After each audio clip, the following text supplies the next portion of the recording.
engaged in the award of a contract. Even though the prosecution did not oppose the bill, it prayed the court to seize all passports of the accused persons. The lawyer for two of the accused persons, Joseph Pemka, spoke to the media after the hearing. It was a very friendly atmosphere. The Special Prosecutor's Office was represented by the deputy, and different lawyers represented the different clients. That's the 4 accused persons. Now, having read the charges and having pleaded not guilty, and again the facts having been read, the court gave us the opportunity to make a submission for bail. And we are aware that they granted them bail, each of them 500,000 Ghana cedis, 3 sureties to justify, and then they should deposit their passports. I think that is the best thing that he has actually stated. That's what all of us are looking for. You know, the accused persons are going to be living with this, you know, either at their websites or at home, that they are, every day they are thinking about going to court and etc. And so if there's an expeditious determination to establish either their guilt or innocence, then the matter is effectively determined, and then everybody can go their way. So that is why I agree absolutely with the trial judge that there's a need for an expeditious trial on the matter. Joseph Pemka is counsel for the second and third accused persons in the Northern Development Authority procurement breaches case. Meanwhile, the case has been adjourned to February 28th for case management conference to commence. Well, from the Northern region, let's take a quick dash and come back to the capital here in Accra, because the Community 25 branch manager of the retail shopping center Palace Mall has been arrested by a task force from the Revenue Compliance Unit of the Ghana Revenue Authority. According to the authority, the managers of the shop have deliberately outsmarted the electronic VAT invoicing system for recording multiple sales of items under one unit. Per GRA's directive, each unit of items sold from the shop should attract a separate VAT invoice in order to adequately account for taxes paid by customers. As part of the exercise, GRA has also resolved to unravel all illegalities to ensure the right taxes are paid. Let's get some details from my colleague Fred Duo, who is currently with the task force. Fred, good afternoon to you. What more can you tell us about today's exercise? Yeah, good afternoon, Nee. Today's exercise, we started from the Community 25 shop of was in Palace Mall, and the manager of that particular mall has since been arrested, and the task force has now moved to Maxmat at East Legon. And from this place, we would probably be engaging the team leader for the task force as to what really they are trying to do today. So welcome to Citi News. Thank you. Can you give us a breakdown? You started yesterday, and today we realize you've gone to Community 25 to arrest the manager of that Palace Mall shopping center. Yes, the whole start started yesterday. It's a follow-up on those that were registered for the e-VAT invoicing system. Currently, what we are doing is we are doing tech patches on these taxpayers to be sure that they are really using our software, which is should give us real-time reporting at our end. That is our office. We did the test patches in the past, and we are still doing some more. But what we've realized is that some of them are bypassing the system. They are not doing as expected. They are issuing invoices that are not certified by the Commissioner General. Currently, we started with like you said, last week, yesterday, and we did some work, China Mall, Palace Mall, Snyder Shopping Center, ShopRite, and Fresh First Limited. Today, we are here at East Legon, and we are visiting Maxmat, because they are also not doing the right thing. They are issuing non-EVAT invoice. When you arrest these people, what's the procedure, or what do you take them through? Yes, like we always do, we have a CID that is with the team. It's been seconded to DRA. So what happens is that he takes them to his office, charge office. He takes their statement, and then somebody will have to bill them, because at that point they are under arrest. And then we'll continue with the investigation. But this time we are looking at the shortest possible time to prepare dockets that will take them to court. What are the possible charges leveled against them? Yes, of course. If you fail to issue Commissioner General's invoice, that's specified. Section 42, as amended by VAT Act 1082, you've committed an offense for not issuing the certified copy. Certified receipt, or invoice, and that comes with a lot of penalties. We are looking at an imprisonment not more than 5 years. We're also looking at a maximum of 1,500 penalty units. And we are looking at 3 times an assessment that is raised based on the tax that has been evaded. These people do evade the taxes. How much in terms of revenue is the government losing on their part? That one you can never know until we audit, and then we are able to establish how much has been lost. In fact, how many companies can we talk about here in terms of numbers that you're looking at undertaking this exercise with? For now, we started churches not too long ago, and currently what we have that we are setting off is 9 of them. But we are looking at individual, because some of these taxpayers, they have a number of branches. Some branches are following the steps as required. Some people are doing what pleases them. So you could have maybe China Mall, some of their branches are issuing the certified true copies, or they are issuing invoices that are certified by the Commissioner General, and some are not doing. So now it is branch specific. That is what we are doing now. So when we come to you, we arrest for that particular branch the manager. That is what we are doing. Thank you, Nii. You've heard from the team lead of the task force from GRA in person of Mr. Annan, who is actually leading this exercise to ensure that every shop or individual that is evading tax through some dubious means are actually arrested and the appropriate sanction or procedures are followed to make sure that they go or do right by the law. We are grateful that City News' Fred Duho with the GRA Task Force. The news is that the Community 25 branch manager of Palace Mall has been arrested by the GRA Task Force from the Revenue Compliance Unit of the authority because they have failed to issue VAT invoicing to some customers. Eno has more stories. The Data Protection Commission says it will soon put before court about 300 institutions that have failed to safeguard the information of individuals as stipulated by law. The Commission has since 2017 been championing the protection of information collected and used by companies and institutions in Ghana. However, the Commission says compliance with the Data Protection Act has been low. Speaking at an event to climax the Data Protection and Privacy Week, the executive director for the Commission, Patricia Edusei-Poku, said the law prescribes sanctions for companies that flout the regulations of the Commission. Up till now, we've been engaging you and cooperating, but we think we've raised awareness enough, and there's no CEO in Ghana now that who would say that they never heard about data protection. It probably crossed your radar here or there, and so we will be enforcing the law by publishing names of non-compliant institutions. We have also, I went to the Chief Justice to get a fast-track court so that there's no delay to pushing cases through court. And the Chief Justice said I must justify that we have enough cases to create a fast-track court. So he bounced me to the Attorney General office. I went to sit with the Attorney General, and now the Attorney General has given us a dedicated prosecutor who is working with the Commission to compile the cases to prove to the Chief Justice that we have enough cases. As I speak now, we have almost 300 cases lined up for court. Some of your institutions are on the list. So you don't want your competitors or your peers or the public seeing you in a list or the harassment or embarrassment from the DPC. You are really our friends. We love you. And we don't want that to happen.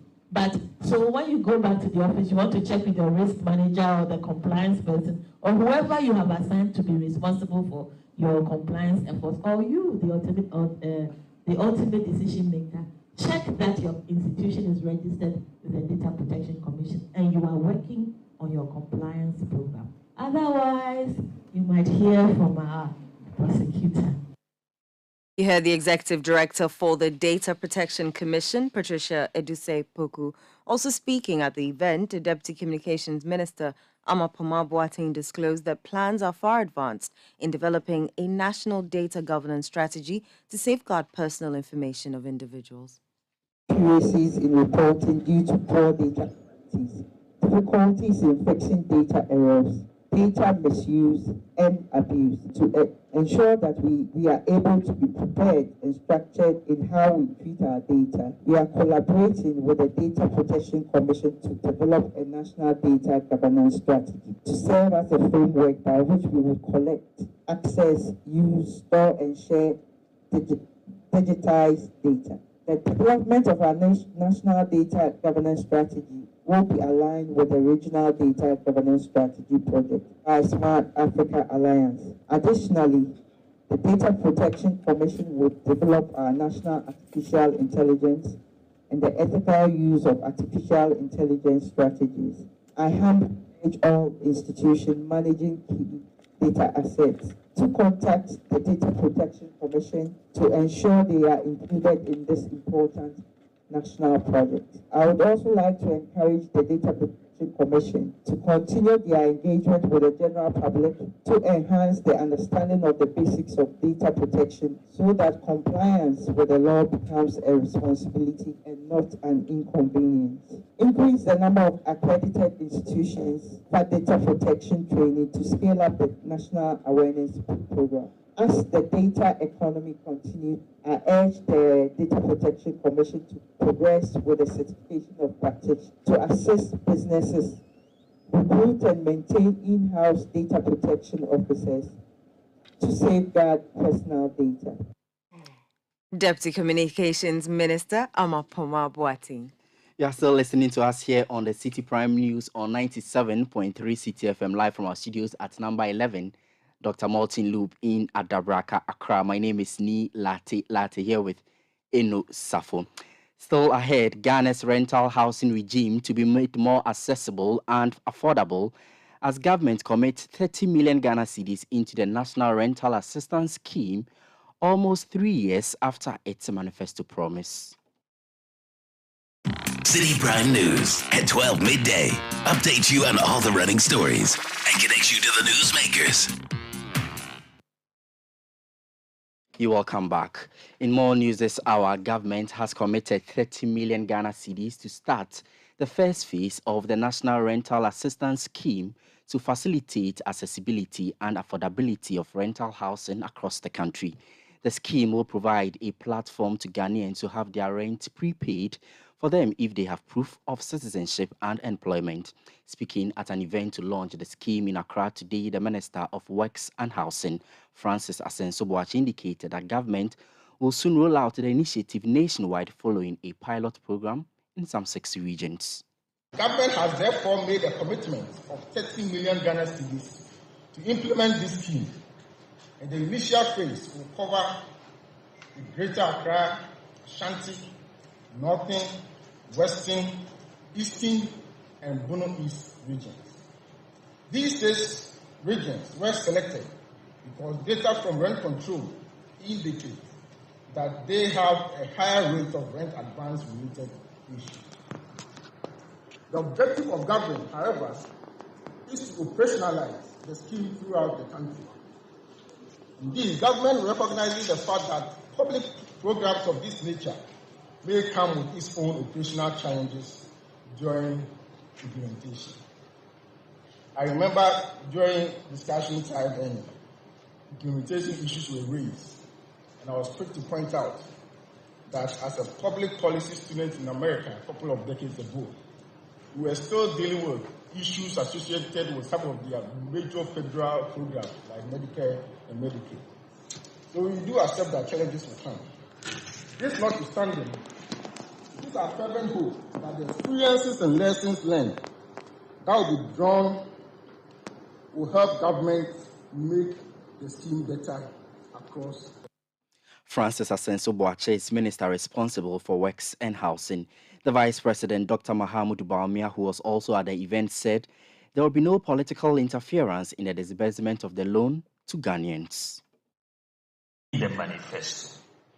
Thankfully, we came out with this idea of the National Rent Assistance Scheme, and that found expression in our 2020 manifesto and subsequently the national budget. We therefore here today for a rolling out of this national rent assistance scheme. The scheme's implementation will initially commence in 5 regions. As the Minister for Works and Housing has said, these were chosen based on the basis of where the most pressure on rent advance is. But the scheme will be rolled out to all 16 regions of Ghana in due course. In partnership with the private sector, and this is one of the novelties of this scheme, because government is working in partnership with the private sector.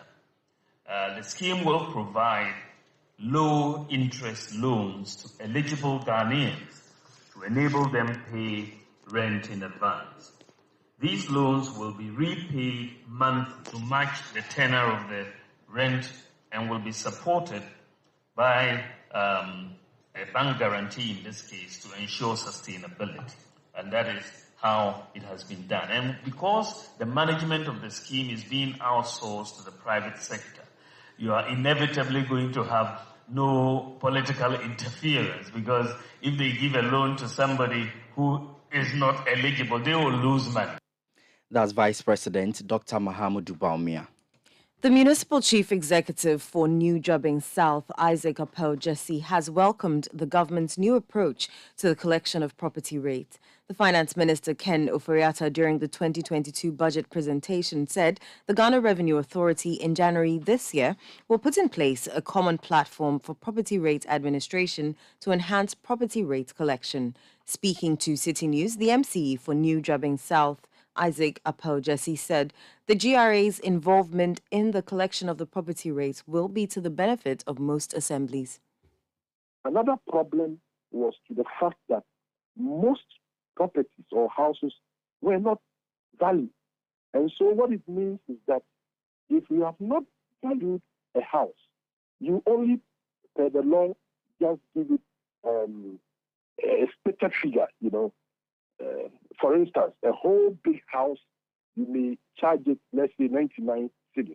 A house that, if it is properly evaluated, you can take as much as 500, probably 1,000. A lot of the municipalities do not have the capacity to get some of these things done. And that is the reason why this new policy being rolled out by, for me, I think, is a good one. What it's going to do is that the valuation board will be able to evaluate all houses that we have in the country. Also, proper data will be given to the various assemblies. And then the GRA, I'm told, are the ones going to lead this new policy. And let me make this point clear. All the money that will be collected based on evaluated figures that have come up will be put in the assembly's coffers, okay? And then the assembly will get 70%, 30% going to GRA. That was the Municipal Chief Executive for the New Jobbing South, Isaac Apel-Jesse. Now, the Colleges of Education Teachers Association of Ghana, CTAG, has temporarily suspended its strike to resume negotiations with the Fair Wages and Salaries Commission. The association laid down its tools for about 2 months over the demand for better conditions of service. Students who are reeling under the impact of the action on numerous occasions called on government to intervene. Providing an update on the way forward, the national president of CTAG, Prince Obenhima, says other challenges confronting his members would also be discussed. What we are going to do now is not only about the conditions of service. You look at the all year round teaching contention. Fair wages have no role to play in this, but because we are taking something from government, they have to, shepherd it. So they are going to, make sure that we have the discussion. PENCOF will be around, Finance Ministry will be around, GTEC will be around, and all of that. So we are hopeful that from this time up to Tuesday, we'll be able to resolve the matter and report favorably to the National Labour Commission. So that's where we are at the moment. And on the basis of that, we couldn't have had this roundtable conversation when we're still on strike. it was a clear violation of the Labour Act. So we were also directed to stay off our action or to call off the action to pave way for the engagement. We went back to council of the association, charged with the responsibility of taking decision on the feet of the strike. And the council wanting to be law-abiding, as we have always been, ordered that national leadership take steps to call off the action, which we have done. We have always been positive, and then what have you? So we want to be positive. We don't want to sound like we are strike happy. We want to have, confidence in the state institution. We want to have confidence in the National Labour Commission. We want to believe that they are there to serve justice. And if the people do not do the needful, I believe the same way as they give directive to us and we complied, they will do the needful. So we are ready to engage. We are ready to, do the needful on our part. Prince Obenhima is the national president of the Colleges of Education Teachers Association of Ghana, CTAG. Allow us to stay a while longer on education because the Ghana National Council of Private Schools is accusing the government of deliberately collapsing private senior high schools with its free senior high school policy. The council says several engagements to include private schools in the computerized school selection and placement system have proved futile, despite several engagements it has had with the Ministry of Education. Speaking to Citi News, the Executive Secretary of the Council, Enoch Jatua, urged the government to return to the negotiation table to discuss the best possible ways private schools could complement the public senior high schools. The Office of the President actually invited us in 2018 for us to have a discussion on how best the private schools could be possibly enjoy the free senior high school policy. In fact, at that meeting, a sort of understanding was reached that we should have, let's say, continuous engagement with the ministry and fashion out a certain kind of roadmap so that the private schools could be easily be added to the free senior high school policy upon all the kind of solutions that we preferred for the ministry to consider. As I'm speaking to you now, all these innovations and this kind of critical solutions that we offered to the ministry couldn't be, see the light of the day. It is very easy for one to conclude that the ministry is really on the drive to collapse private schools. That's Executive Secretary of the Ghana National Council of Private Schools, Enoch Jatua. The Ghana Cocoa Board says 24 licensed cocoa buying companies are indebted to the firm to the tune of over 30 million Ghana cedis. The companies have so far paid 66 million Ghana cedis of the 96 million Ghana cedis debt uncovered by the Auditor General in his 2020 report.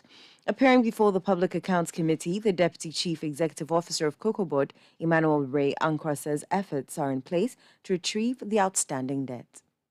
The amount in question was 96,963.169.47. As at now, we have recovered 66,662,401.47, which constitutes 65.70% of the amount in question. There are ongoing efforts and we are not resting, to collect and retrieve the outstanding amounts. Some of them are, we are talking to the banks, the companies, we are even, our legal department is working assiduously to take them to court and to recover, but they are already in court, and the judicial process is playing out now. But 65.70%, amounting to 66 million, we've succeeded to collect them. And we will collect the balance of 36%. And the efforts are on the way. Emmanuel Ray Ankra is Deputy Chief Executive Officer of Cocoa Board. Away from that, and poultry farmers in the country have bemoaned the hike in the price of feed on the market. They are thus appealing to government to set up a pragmatic approach to reducing the cost. Speaking at the Akoko Tasty brand activation in Tema, the president of the National Poultry Farmers Association, Victor Opon Ije, stressed that poultry importers in the country need to promote locally produced broilers to the Ghanaian consumer on a large scale. He further stated that it is important as a country to ensure a sustainable developmental growth in the poultry industry. I would like to entreat other poultry importers to reciprocate the meaningful gesture of La Bianca Company Limited in the promotion of the locally produced broilers. COVID-19 sent a signal to the global world that every country should be self-sufficient and self-reliant, especially in food security. It is therefore very necessary as a country to ensure a sustainable development and growth of the poultry industry for an increase in the production of local chicken to meet the supply of protein needs. I'm therefore appealing to the government to institute a pragmatic approach to bring the cost of production down, especially the feed cost, which is a challenge to the industry. That was the president of the National Poultry Farmers Association, Victor Opon Ije. Now, Justice of the Court of Appeal, Richard J. Frimpong, has justified the need to prevent persons of questionable character from being called to the bar. He made this known during the induction ceremony of first-year students of the professional course at the Ghana School of Law. The school has been criticized for allegedly restricting access to legal education.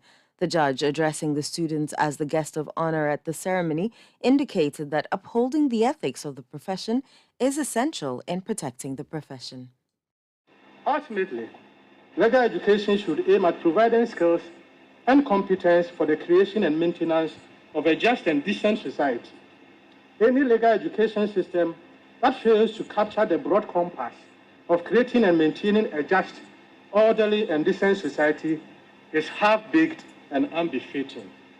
It is on this note that society, I mean all of us, must be concerned about news of students of questionable character and obscene mannerisms wanting to be called to the bar.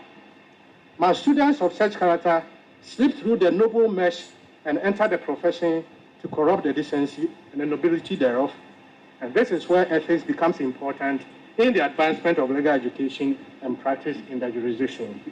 The word ethics is from the Greek word ethos, that is character, which points to an individual's behavior towards another.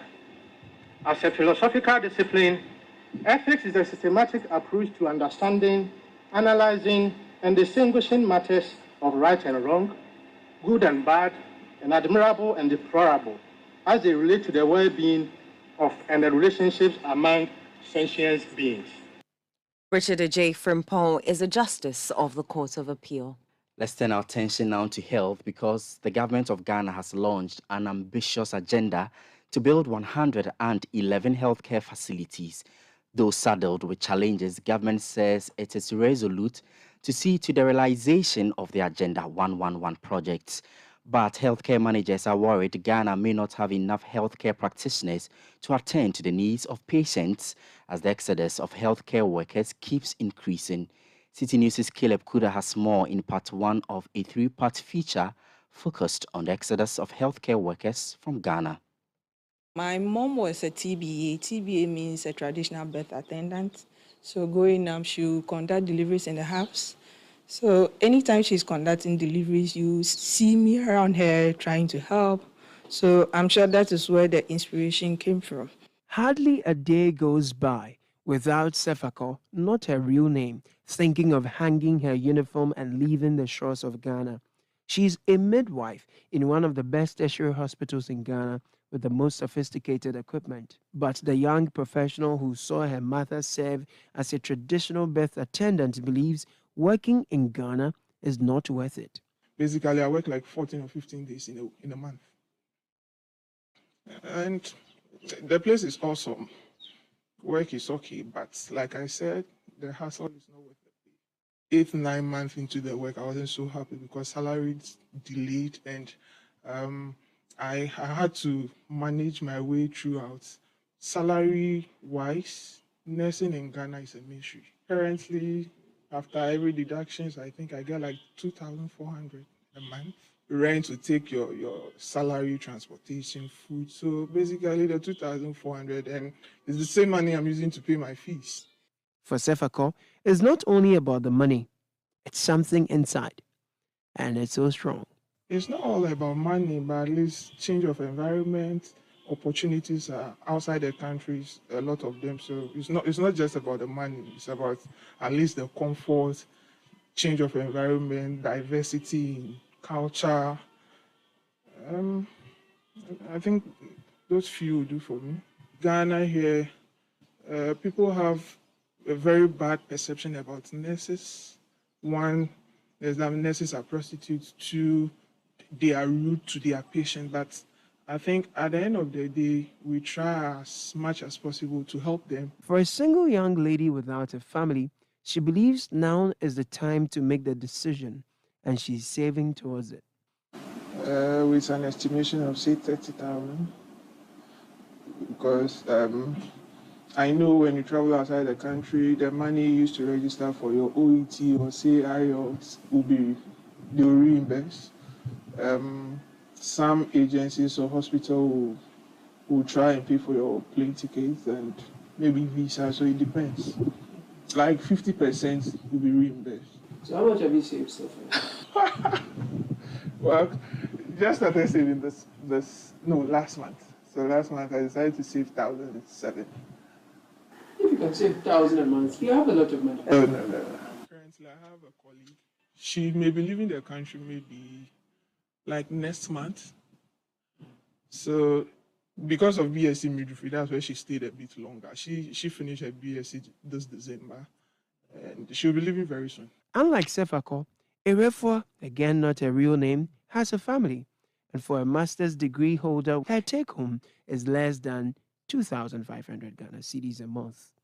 But she will not leave Ghana for anything. What's keeping her? The smiles I put on the faces of my clients is what matters to me most. Yeah. I want to be here. I've got family. So for me, I don't know, basically, a lot of people want the money, conditions of service. But for me, I don't think I'll move by it. I've got kids. 3 kids. 3 under 6. Among the more than 30 healthcare workers I sampled, Erefua is the only one to say an outright no to leaving Ghana. Even then, she won't hesitate to encourage others to leave if they asked for her opinion. People have priorities. Most of them think it's greener pastures. It's better out there than here. Of course, you have the money, you have the services. Even in terms of health, if you're a health professional here and then you are sick, I don't think they'll pay for everything. You practically have to pay for it yourself. Do you have insurance as health practitioner? Definitely not. We do not. We don't have. So what's your National safety health net? insurance. It's the Ghana Health. Well, we live by the grace. Grace is keeping us, honestly. Is the grass always greener outside? Well, stories like this one, shared on the Citi Breakfast Show some months ago, convinces many that even if it wasn't exactly as green, they'd rather prefer that. Per the little calculations and stuff that I've done, I would be able to save more than £500 in a month. Hey. And comparing £500 to Ghana cedis, you are hitting around 4,500, let's say 5,000 a month. The Ghana Medical Association is concerned about the massive exodus of healthcare workers and its implications for healthcare in Ghana. Dr. Frank Srebo is its president, and he believes healthcare workers in Ghana have been shortchanged for too long. This is a trend that we should be concerned about. I finished school way back in 2001, and that is about almost 22 years ago. So that is how long I've been practicing medicine. If you look at my salary as a medical officer, and this is way back in somewhere 2002, 2003, and you look at it in terms of dollar indexing, you will come to realize that I was better paid then than now. You getting it? So if I was better paid in 2003, better than 2022, it tells you that there is a genuine problem that needs to be resolved. Something must be done to reverse the trend. everybody is in dire straits. We all need to be taken care of. Teachers are very important. The other workers are so important. But the issue with the health sector is quite peculiar. It borders on ourselves, our lives. And I believe that it's important we look at the kind of job that people do. That is why we do job evaluation, in actual fact. And it is also the reason why even certain jobs are classified as essential. Now, as we speak, we are all lumped onto the single spine pay policy. It makes it difficult for you to make adjustments to anything that borders on peculiar areas that you want to even improve on. As we speak, the government is engaged in construction of some facilities across the country. I think it's about 111. Yes. And you will need human beings to man those facilities. And it's a lot of investment. There is even the fear that those facilities will finish and there will be no human beings to man them. They will become museums. The reality of the exodus of healthcare workers is not lost on the Ministry of Health. Isaac Ofeban speaks for the ministry. At large, they are not migrating to maybe Egypt. They are not migrating to Cameroon. They are not migrating to, let's say, Sierra Leone or Ivory Coast. They are migrating to America and then UK. What it means is that the market competitive, that is what they are paid there, is far, far, far above what Ghana is paying. Health issues are becoming highly demanding. And so because they are becoming highly demanding, everybody is pushing out. So if I am here and I go out to UK and maybe I'm paid $2,000 here in Ghana, I go to the UK and I'm paying maybe $2,000, you can look at the difference. So I would rather risk and go there, but not because Ghana is not doing anything for Ghanaian nurses. In December last year, the Health Minister, Kwekwajuman Menu, announced a Ghana-UK nurse deal to recruit nurses from Ghana to the UK for some financial benefits and later knowledge transfer upon return. Chief Executive of the International Council of Nurses, Howard Cotton, is reported in the UK-based Nursing Times to have raised concerns over the deal, describing Ghana as a red list country due to its lower density of nurses. With a nursing population of 44,000 compared to the UK's more than 500,000, Ghana needs every single nurse it trains. But Mr. Ofeban believes the move by government would inure to the benefit of Ghana, as there is a huge backlog of nurses waiting to be given financial clearance. As I speak to you, we have a number of them in the house. And that is why he's pushing that, okay, if we have a number of them, instead of the nurses going on their own, let's regulate it.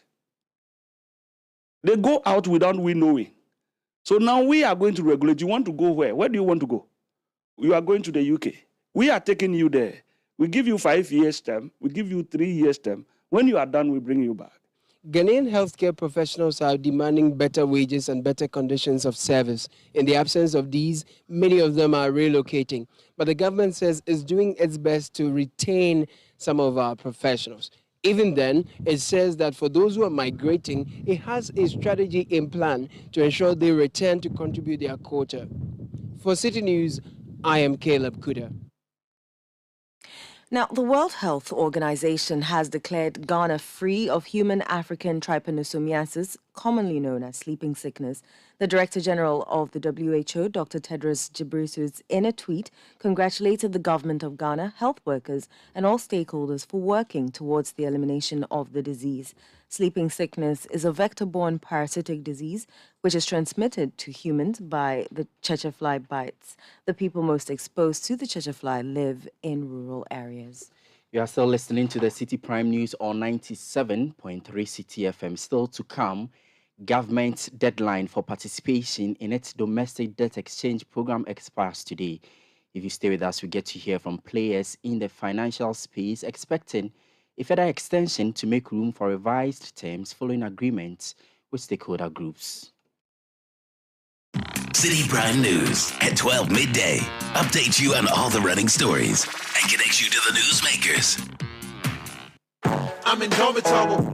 It's been weeks of preparation and anticipation, and it all comes down to this big moment. 104 ladies and gentlemen will be vying for a chance to be the #1 spelling bee champion in Ghana. Finally, the big day is upon us. Who, out of the 104 national finalists of the spelling bee, wins the title as the spelling bee 2023 champion and gets the bragging rights? Well, Citi TV will bring you the live broadcast of the finals of the Spelling Bee 2023. Catch the Spelling Bee National Finals live on Citi TV, that's DSTV 363 and GoTV 182 from the Christ the King International School at 2 p.m. on Saturday, 4th of February 2023. Follow us on Facebook at the Spelling Bee GH, on Instagram. The Spelling Bee is sponsored by Indomie and supported by the U.S. Embassy Accra, Kenya Airways, MultiChoice Ghana, Goyle, Ashesi University, Rufus Green Parks, Kellogg's, Otumfo Osei Tutu II, BNFT, Coconut Grove Hotels, Citi TV, and 97.3 Citi FM. The Spelling Bee GH. It's more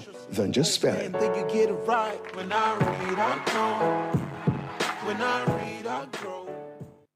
Citi Prime News at 12 midday. Updates you on all the running stories and connects you to the newsmakers. You're welcome back. Now, Director of Business Operations at Dalex Finance, Joe Jackson, is predicting another extension of the deadline for the domestic debt exchange program. This extension, he says, will be needed for a thorough scrutiny of documentations by investors who may sign on to the program. Government's deadline for the bondholders to subscribe to the DDE program is expected to elapse today. So far, government has reached an understanding of the terms for participation in the program with the Ghana Securities Industry Association, Ghana Insurance Association, and the Ghana Association of Banks. Government is hoping for an 80% subscription to the program as it structures domestic debt to achieve 55% debt to GDP ratio by 2028. After two previous extensions, Joe Jackson believes the January 31 deadline is likely to be extended again. I do think that the debt restructuring, there should be more dialogue. I noticed that the period has been extended. I think this is about the third time. And one wonders if we'll be able to meet that deadline by the end of January. And the point is, the longer it delays, the more the danger. We do apologize for that wrong insert. Eno has more stories. A banking consultant, Dr. Richmond Atuahine, says government should have started engagement on the domestic debt exchange program with stakeholders within the banking industry much earlier. This comes on the back of recent data from the Bank of Ghana, which indicates that the banking industry, which had previously been resolute, is now exhibiting signs of a vulnerability. The central bank notes that while total assets, credit and interest incomes grew last year compared to previous years, others, including profitability, dropped. Dr. Richmond Atuahine has, however, been outlining some measures as to what government can do to salvage the situation in the short to medium term. Now, officials at the Islamic Senior High School in Kumasi have lamented the delay in the construction of speed ramps that were the subject of protests by students several months ago. Although the committee set up to investigate the disturbances recommended for speed ramps to be constructed, it is yet to be done.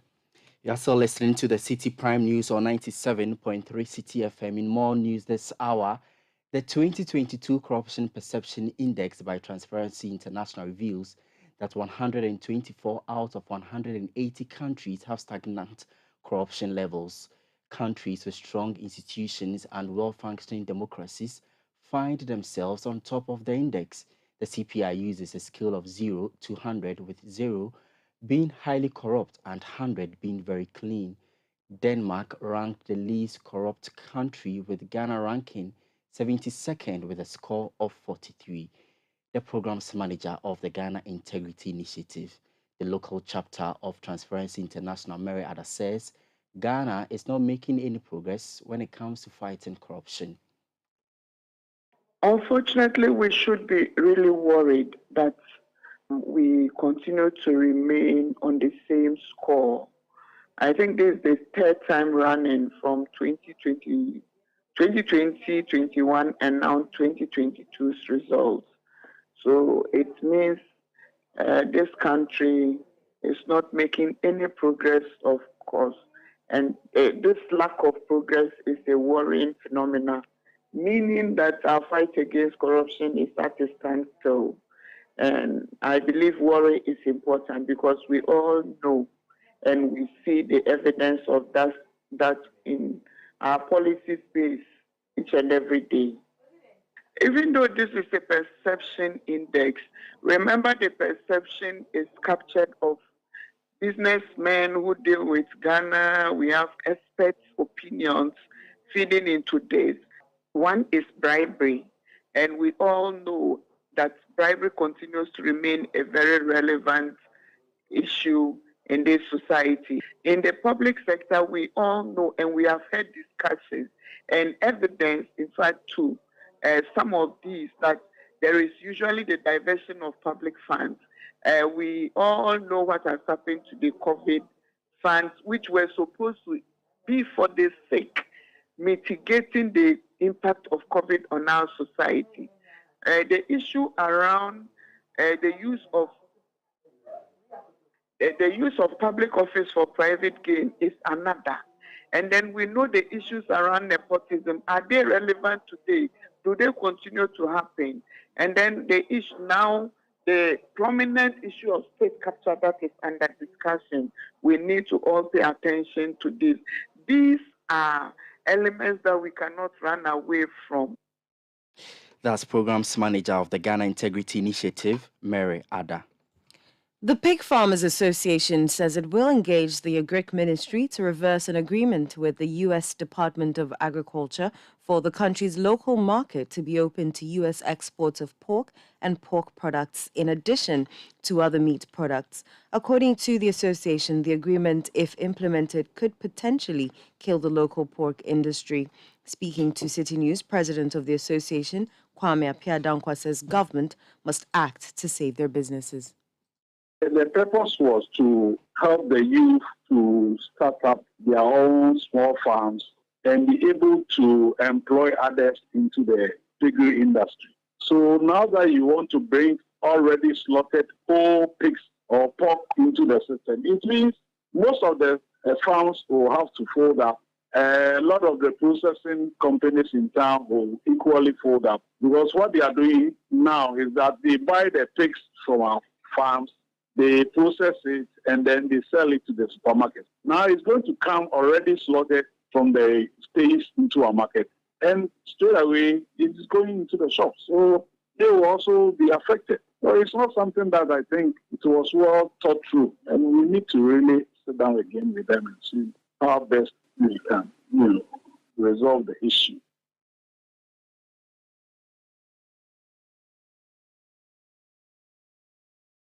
Kwame Appiah-Dankwa is president of the Pig Farmers Association. You're still listening to us here on the Citi Prime News. In more news this hour, the Kolebu Doctors Association has threatened to withdraw services to outpatient department from next Monday due to management's failure to meet the agreed deadline on a memorandum of understanding between the Ghana Medical Association and the Ministry of Health regarding payment of their 13th month salary. In December 2022, the Kolebu Doctors Association in a letter told Kolebu management not to make any unilateral payment of 25% of their arrears unless clear timelines for payment had been agreed upon. They also failed to meet a January 27 deadline to revert with timelines for the settlement of the outstanding arrears. You're still listening to us here on the Citi Prime News. Our top stories this hour: government deadline for participation in its domestic debt exchange program expires today. Also, Ghana's rental housing regime to be made more accessible and affordable as government commits 30 million Ghana cedis into the National Rental Assistance Scheme almost 3 years after its manifesto promise. Also, the GRA has arrested the branch manager of Palace Mall for allegedly tampering with the EVAT invoicing system to undervalue tax paid by customers, and 25-year-old man shot to death by suspected military men in the South municipality following a land dispute in the municipality. Well, 2 others have also been wounded as a result. The bulletin is live from our studios at number 11, Dr. Martin Loop in Adabraka, Accra. Also live across the country on Premier 100.5 FM in Takrady Beach, 105.5 FM also in Takrady Greener, 95.9 FM in Sunyani Orange, 107.9 FM in Kumasi Right, 90.1 FM in Somanya, Holy 98.5 FM in Aplao, Dasuma 99.1 FM in Yendi Word, 88.3 FM in Zarungu, and Bugli Radio 88.6 FM in the Upper West region. Do visit our website, citynewsroom.com. We have more stories there for you. My name is Larte. This afternoon, I was here with Safo. Many thanks indeed for your company. Netele Neti Ajaho is next with the afternoon's edition of the City Business News.